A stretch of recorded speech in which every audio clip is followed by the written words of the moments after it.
Halo, selamat pagi semua. Video kali ini akan membahas apa yang dimaksud dengan Acceptance Sampling Plan, apa gunanya, bagaimana cara bekerja Acceptance Sampling Plan, dan juga jenis-jenis Acceptance Sampling Plan yang dilakukan di dunia industri, ya, dilakukan orang. Kita akan pelajari, ya.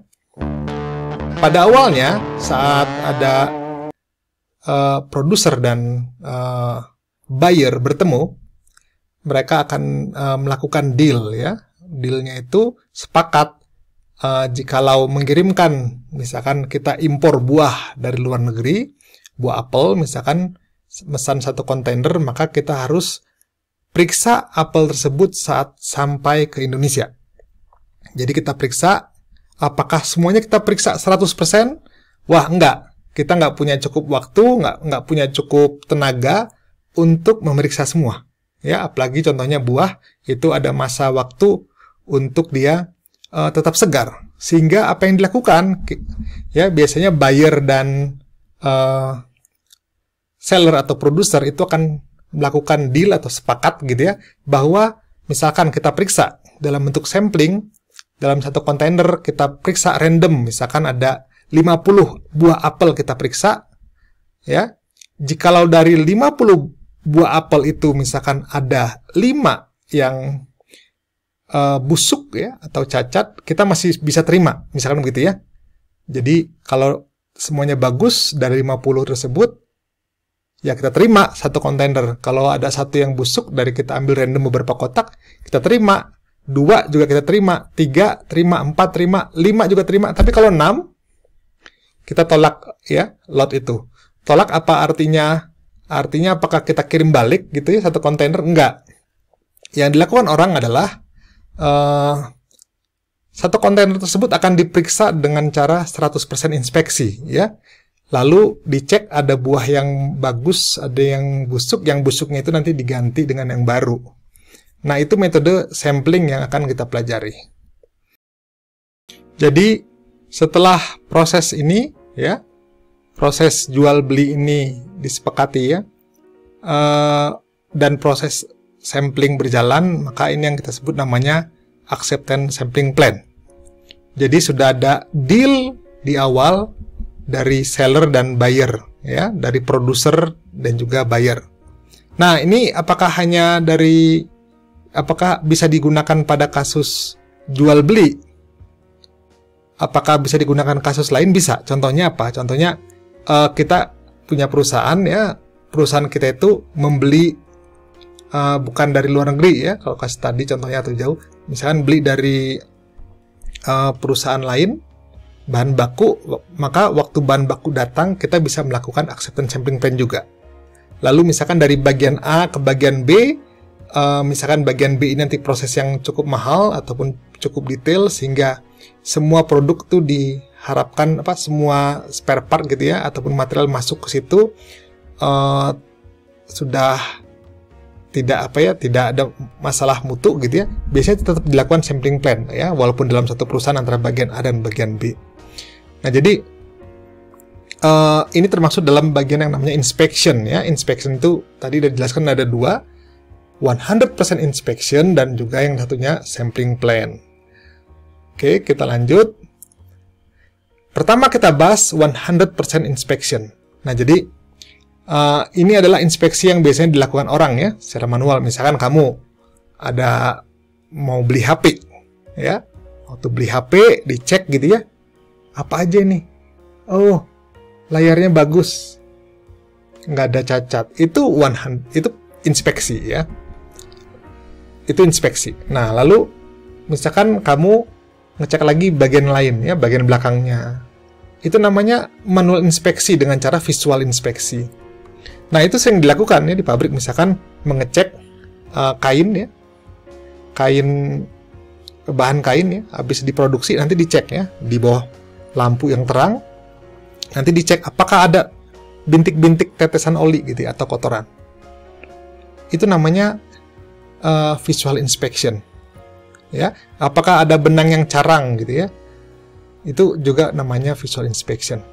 Nah, kalau kita lakukan 100% di sebuah perusahaan, maka tadi kita bilang ada yang namanya butuh waktu yang banyak dan juga ada dana yang besar yang harus kita keluarkan. Ya, apakah hanya itu? Enggak ya. Ternyata kalau kita lihat di sini di bagian kiri ini dibilang manual inspection itu enggak efektif 100% walaupun kita periksa 100% gitu ya.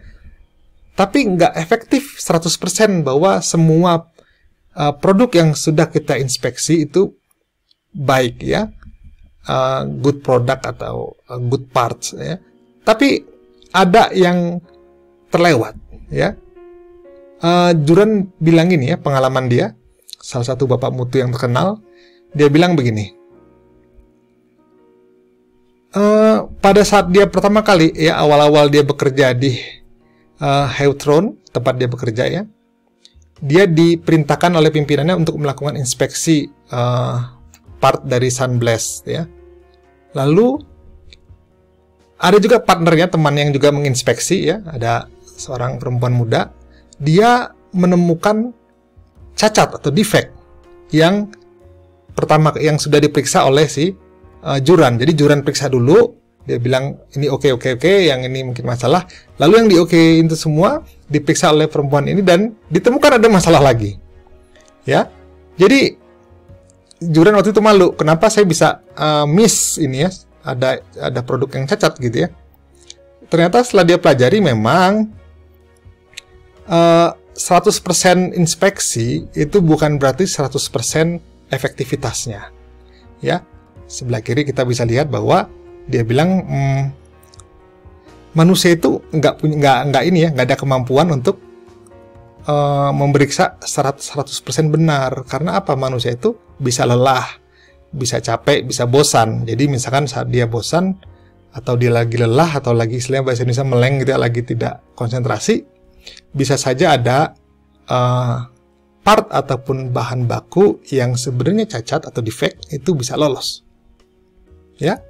Nah, kalau misalnya kita mau 100% inspeksi, apakah manusia? Udah enggak. Sekarang kalau misalkan mau inspeksi benar-benar 100% dengan cara yang cepat, kita menggunakan teknologi. Teknologinya apa? Teknologinya adalah menggunakan automation ya. Nah, di otomasi kita misalkan contohnya kasus perusahaan bottling ya, saya nggak sebut mereknya, tapi ada perusahaan bottling di Indonesia, ya semua di Indonesia ya, terutama ya, yang terkenal gitu, dia memeriksa setiap botol minuman tersebut secara otomatis.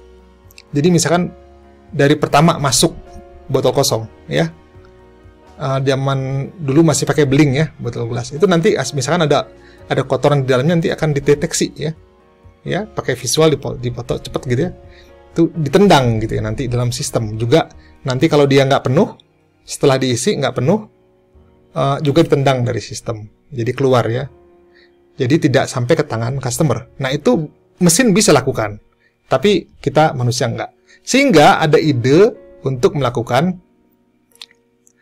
sampling plan ya, atau acceptance sampling plan, atau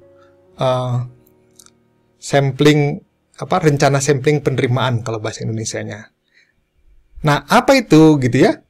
Nah, misalkan begini ya, ide dasarnya begini.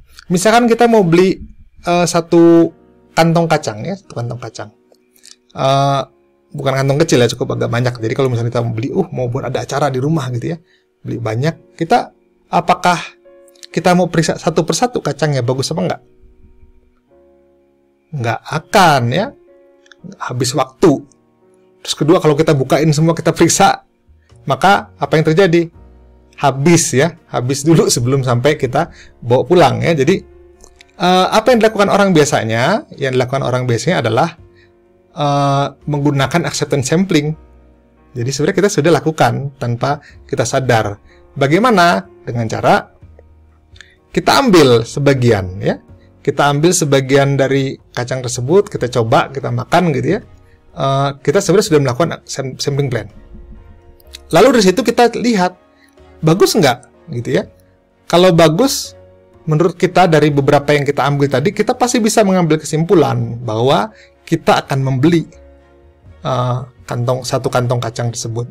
Tapi kalau menurut kita enggak, kita tidak akan beli. Yaitu sebenarnya sudah dilakukan oleh kita ya, tanpa kita sadar. Nah, jadi kalau QC-nya udah pas di dalam otak kita, wah ini bagus nih, kita beli deh, gitu ya.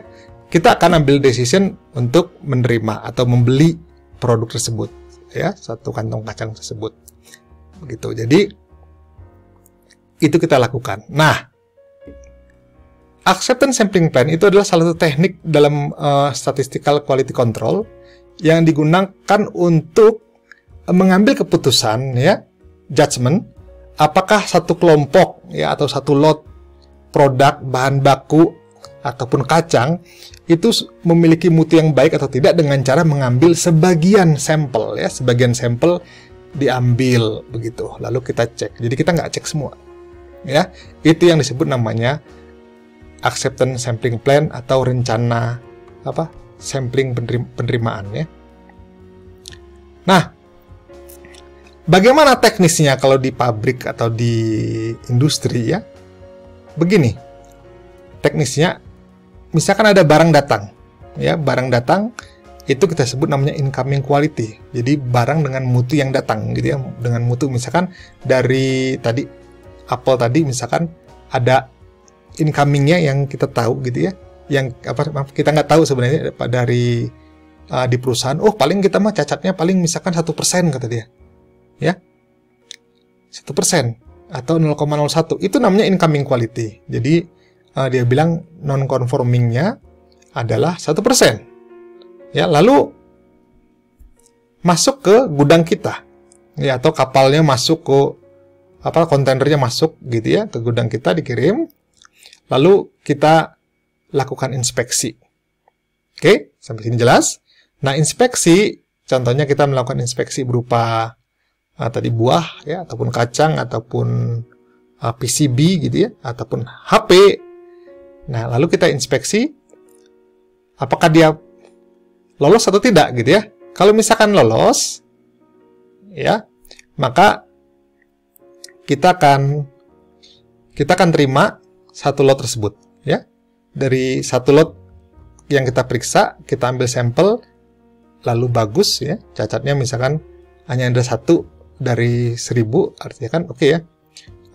Misalkan kita ada deal seperti tadi, ya, diambil 50, kalau ada 5 atau kurang kita terima, misalnya cuma dapat 1, ya, yang cacat setelah kita cek semua sampelnya, kita terima. Oke.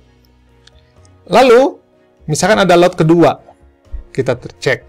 Nah, dari 50 yang kita periksa, ada 6 yang cacat atau NC, ya, non conforming. Kita tolak lot tersebut, ya. Jadi lot pertama kita terima, lot kedua kita tolak. Apakah kita tolak lalu kita suruh pulang lagi, gitu ya? Ini nggak mau nih, kirim balik. Nggak gitu. Biasanya ada deal antara tadi buyer sama seller. Dealnya misalkan, nanti kan saya udah ngirim jauh nih, misalkan beli bahan bakunya dari pulau lain ataupun dari kota lain, gitu ya. Kan ongkos kirimnya udah mahal. Udahlah, jangan dibalikin, gitu ya. Diperiksa aja semua satu persatu, gitu, nanti biaya dari kita, dari si penjual. Nanti kalau yang jelek, nanti kita ganti. Ya, ngerti ya? Maka ada namanya proses di sini 100% inspection, ya. Lalu ada yang cacatnya, kita replace dengan yang bagus. Gitu. Jadi memang akhirnya dari sini kita dapat semuanya bagus dari tahap setelah inspeksi, ya. Inspeksi yang 100% inspection. Lalu dilanjutkan, kita masukkan, ya, ke dalam penerimaan. Jadi barang yang kita terima, ya. Jadi masuk ke dalam barang yang kita terima. Nah, setelah masuk ke bagian kita, itu namanya outgoing quality. Jadi ada incoming quality ke inspection, stasiun inspeksi, lalu ada yang keluar. Oke. Tapi pada prinsipnya, ya, sebagai catatan, sebenarnya tidak ada perbaikan mutu dari sebelum dan sesudah. Yang ada hanyalah pengecekan, ya. Jadi kita tidak memperbaiki mutunya. Yang dilakukan adalah mengecek kita mau menerima apa enggak, gitu. Nah, ini yang disebut namanya skema dalam acceptance sampling plan, ya.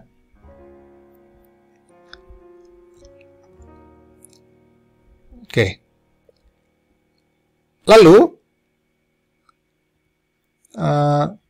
apa keunggulan dari sampling plan? Ya? Sampling plan itu keunggulannya, yang tadi udah jelaskan sebenarnya. Satu, kalau misalkan pengujiannya merusak, ya, misalkan kita menguji, kita jual baja, ya, baja, lalu bajanya itu apakah kita semua tarik satu persatu sampai putus, kita cek apakah kuat, ya, sigma ultimate-nya atau sigma yield-nya mencapai dengan yang standar atau tidak, kita nggak akan hancurkan semua. Kenapa? Kalau kita uji, kita menghancurkan ya. Ataupun peluru, bahkan kalau peluru kan harus ditembakkan. Nggak mungkin kita tembakkan semua peluru, baru kita bilang ini produk bagus, ya. Satu lotnya, satu kontainernya bagus semua. Enggak. Kita pasti ambil sampel, ya. Jadi, kalau kasusnya produk yang kalau diujinya harus merusak, itu nggak mungkin kita lakukan 100% inspection. Nggak mungkin, ya. Lalu kedua, karena yang diceknya sedikit, nggak 100%, ongkos lebih murah. Oke? Ongkos lebih murah. Lalu, kalau misalkan biaya untuk satu kali inspeksi yang mahal, ya, ada alat-alat tertentu yang harganya mahal untuk mengecek, ya. Kalau misalkan hanya ketebalan, itu murah, ya, tinggal beli jangka sorong, murah. Tapi kalau misalkan pakai X-ray dan lain-lain, itu ongkosnya tinggi. Jadi ya dikit aja yang diambil, sampel aja, jangan semua, ya. Lalu dengan menggunakan sampling itu kita mengurangi inspection error. Tadi seperti Juran bilang, ya, kalau orang satu hari penuh untuk inspeksi, ya, misalkan ngecek ketebalan dari baja, sehari bisa 100 kali ngecek atau 1000 kali ngecek, ya. Besok ngecek lagi, besok ngecek lagi, besok ngecek lagi, besok ngecek lagi. Lalu dia setahun, 2 tahun, 5 tahun, udah, ya, dia sudah bekerjanya itu sudah tidak seteliti waktu di awal. Kenapa? Itu nature manusia, ya. Jadi ada namanya inspection error, ya. Dari kenapa tadi? Karena fatigue atau lelah, ya. Nah, itu sampling plan itu sangat bagus untuk mencegah kasus seperti ini. Lalu sampling juga memacu kita untuk melakukan perbaikan mutu. Kenapa? Padahal merasa kita kayaknya bagus semua. Tadi ada 6 yang ketemu. Memang pas 6-nya itulah yang ketemu semua, gitu, ya. Jadi ditolak satu lot. Yaitu akibatnya kita berpikir bagaimana caranya biar nggak ditolak lagi, gitu, ya. Lalu ada kelemahannya juga, ya. Pertama, ada peluang kita menolak lot yang bagus. Jadi misalkan tadi, ya, ada 1000 apel datang ke kita. Kita cek 50. Lalu dari 50 yang dicek ada 6 yang busuk atau cacat. Maka kita bilang tolak semua. Padahal 6-6-nya itu ya itulah hanya yang busuk, gitu, ya. Kalau kita periksa semua hanya dapat 6, ya itu 6 itulah kebetulan banget, ya. Jadi hanya ada namanya chance untuk menolak lot yang bagus. Jadi rugi si penjual, ya, atau seller atau produser.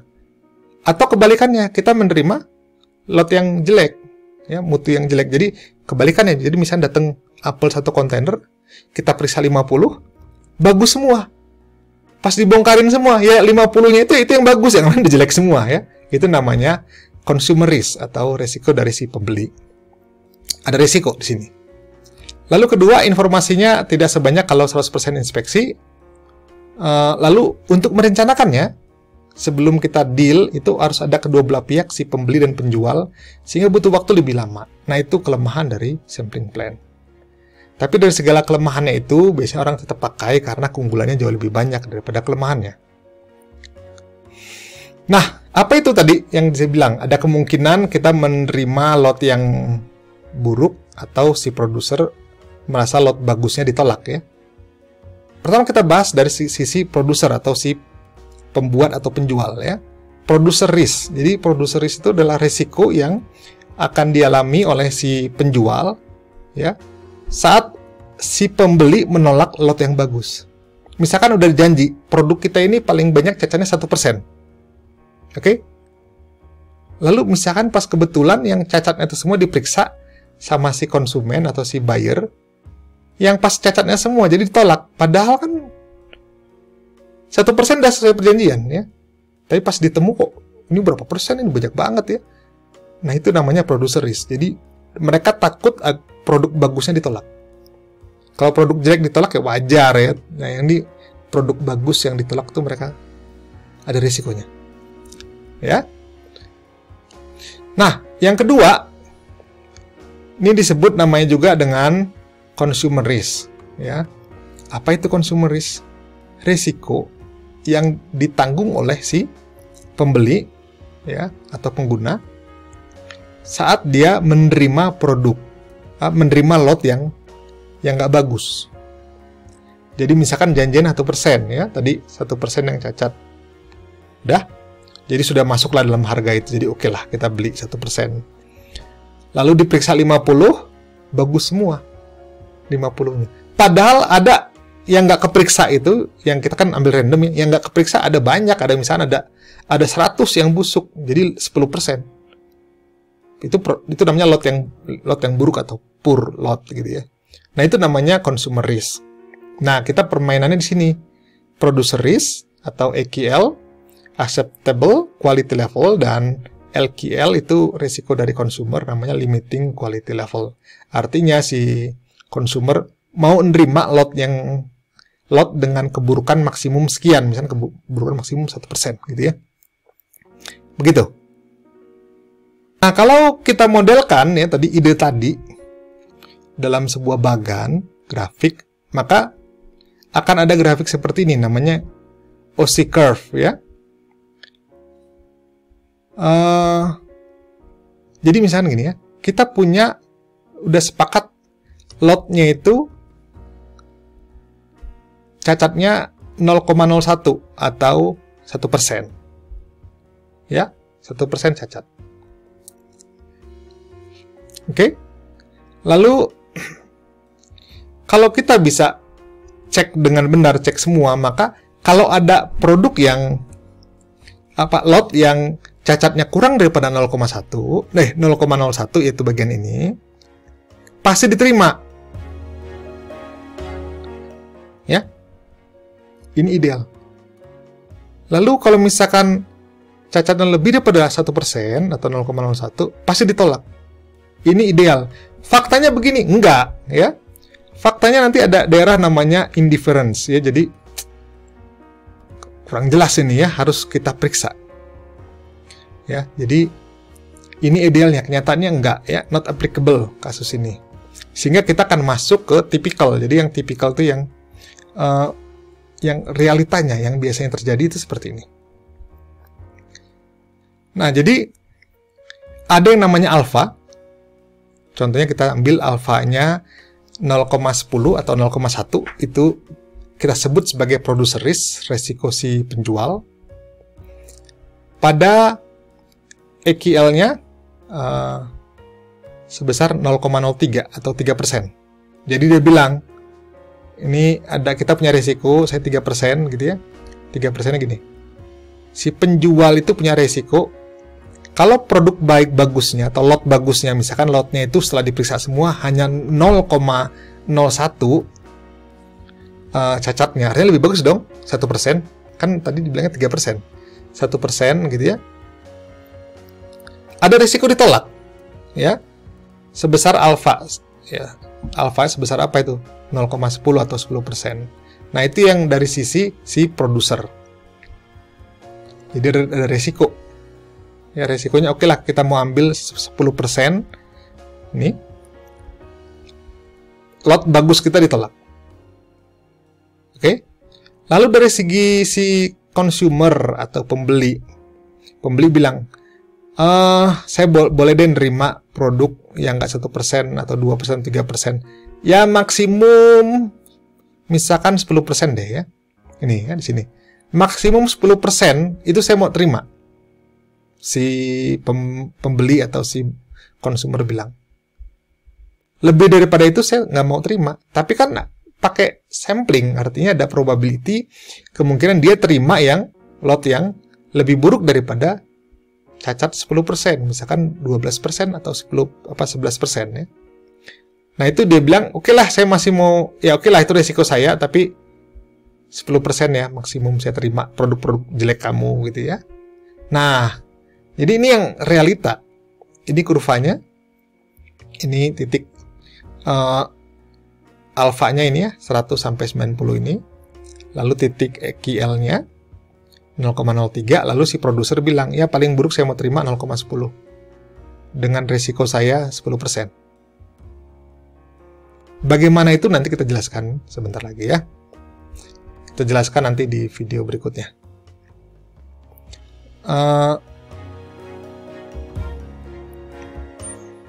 Ini jenis-jenis sampling plan. Tadi sudah saya janji jenis-jenisnya juga diterangkan ya. Pertama namanya single sampling plan. Single artinya kita make decision dari satu kali pengambilan sampel. Ya. Kita harus make decision to accept or to reject the lot ya. Using one sample. Jadi nggak ambil 2 kali, nggak ambil 3 kali. Satu kali pengambilan misalnya 50 buah apel, kita harus bisa make decision. Oke. Lalu yang kedua, double. Artinya double itu gini. Kita ambil sampel 1. Bisa nggak kita ngambil keputusan gitu ya? Kalau kita bisa ngambil keputusan untuk terima atau tolak, kita ambil keputusan di sampel pertama. Tapi kalau kita tidak bisa mengambil keputusan, kita ambil sampel kedua untuk meyakinkan lagi, untuk memastikan ya. Jadi kita ambil sampel kedua untuk memastikan. Itu namanya double. Pada double sampling plan, bisa nggak kita ngambil keputusan pada sampling pertama? Bisa. Bisa nggak ambil keputusan pada sampling kedua? Bisa. Jadi bisa pada sampel pertama atau sampel kedua. Ya, keputusannya itu yang pertama kita tidak wajib memutuskan terima atau tolak. Ya. Kalau kita ragu contohnya gini. Sesuai perjanjian ya. Misalkan tadi kalau sampling plan yang ngambil dari 50, kita ambil 5 maksimum cacat. Kalau ini misalkan kita ambil dari 30, maksimum 3 cacat. Kalau lewat dari 3, kita tolak gitu ya. Lalu, kalau 1 kita terima. 1 atau 0. Nah, yang muncul 2, kan nggak tolak, nggak terima. Sehingga ngambil sampel ke berikutnya. Ya. Lalu yang namanya multiple sampling plan yang berikutnya, ini artinya pengembangan dari 2. Bisa ngambil 3, bisa ngambil 4, tergantung apakah kita sudah bisa make decision to reject or to accept. Jelas ya? Oke, ini contoh single sampling plan. Misalkan kita punya barang yang datang ya, 10.000 barang elektronik. Kita ambil N kecil ya. Kalau N besar itu jumlah lotnya, berapa biji dalam satu lot. N kecil itu sampel yang diambil. C itu kita terima 2. Artinya 0, 1, dan 2 kita terima ada barang cacat. Kalau 3, R reject. Jadi, apa? Artinya kalau kita misalkan ambil dari satu kontainer besar ini, lalu kita ambil random 20 buah, lalu kita periksa, ya periksa bisa di lab, kalau buah bisa dipotong gitu, busuk atau enggak gitu ya. Lalu kalau kedapatan dari 20 itu ada 2 yang NC atau non-conforming, maka kita harus terima karena masuk di dalam ini, si buyer harus terima.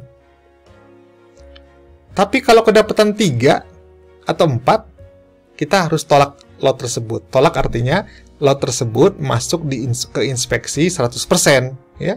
Lalu di rectifying artinya yang cacat-cacatnya diganti dengan yang baru. Gitu ya. Bagannya seperti ini. Ini buahnya lagi dipotong ya, ngecek busuk apa enggak ya. Nah, bagannya seperti ini tadi. Jadi kita ambil random N kecil sampel, lalu kita inspeksi nih, diinspeksi ya, buahnya dipotong, mangga kan kalau dari luar kayaknya bagus, kita menarik mulus, pas dibelah 2 bisa aja ada cacatnya ya, ada busuk gitu ya. Lalu cek apakah yang defect lebih kecil daripada C. C itu 2 tadi, acceptance-nya kita terima. Kalau kecil, contohnya hanya 1, kita terima. Kalau 2, kita terima. Kalau nggak ada cacatnya, juga terima. Ya. Kalau 3, 4, 5, 10, 20 bahkan gitu ya, kita tolak. Ya, bisa kita lakukan namanya return to a supplier, tapi biasanya nggak lakukan ini ya. Biasanya dilakukan adalah yang lebih prefer yang kedua, lebih fair. Kenapa? Karena ongkos kirim si penjual kasihan nih, jauh ya. Atau kita yang beli ongkos kirimnya kalau zaman sekarang gitu ya. Do 100% inspection. Nanti yang jeleknya diganti dengan yang bagus. Fair ya. Lalu double sampling plan gimana? Pada prinsipnya sama ya, double sampling plan. Jadi kita ambil sampling pertama gitu ya. Ini ada yang ambil sampel pertama. Lalu apakah kita bisa make decision atau tidak? Misalkan kasusnya begini. Kita ambil 50 ya dari satu kontainer gede atau satu wadah yang besar jumlahnya. Lalu kita cek apakah jumlah cacatnya sama dengan 0 atau tidak ada yang cacat, ataukah 1 dari 50 tadi. Kalau misalkan cacatnya nggak ada, terima langsung. Jadi nggak perlu ngambil sampel kedua, 1 aja udah make decision. Kalau misalkan hanya 1 pun, kita harus terima. Tapi kalau sampel, kalau misalkan cacatnya ketemu 3 atau 4, kita tolak. Pada sampel pertama kita bisa nolak. Tapi kalau misalkan ketemunya 2, nggak terima enggak, tolak enggak, lanjut sampel kedua. Ya, ambil sampel kedua, lalu kita cek. Kalau sampel pertamanya ketemu 2, sampel keduanya nggak nemu apa-apa, artinya terima, accept the lot, karena di 1 tambah di 2, ya, cacat yang pertama dan kedua dijumlahin itu masih kurang daripada 3. Ya. Kalau ketemu yang pertama ketemu 2, lalu ketemu 1, 3, tetap kita terima. Nah, yang masalahnya kalau ketemu 2 lagi ya, jadi 4 kita tolak gitu. Lot tadi. Jadi begitu double sampling plan. Bagaimana dengan multiple sampling plan? Ya. Pada prinsipnya sama ya. Dengan double sampling plan ya. Bedanya apa? Bedanya dia lebih daripada 2. Contohnya nih, cek pertama bisa terima nggak? Bisa terima, oke terima. Kalau bisa tolak, tolak. Tapi kalau nggak, ambil sampel kedua. Bisa terima nggak? Bisa. Udah selesai. Kalau tolak, bisa tolak, selesai. Kalau nggak, ambil sampel ketiga dan seterusnya. Oke? Sampai di sini mengenai apa itu sampling plan, fungsinya bagaimana, cara kerjanya bagaimana, jenisnya sampling plan ada apa aja, sudah kita bahas. Silakan kalau ada pertanyaan, masuk ke komen. Terima kasih.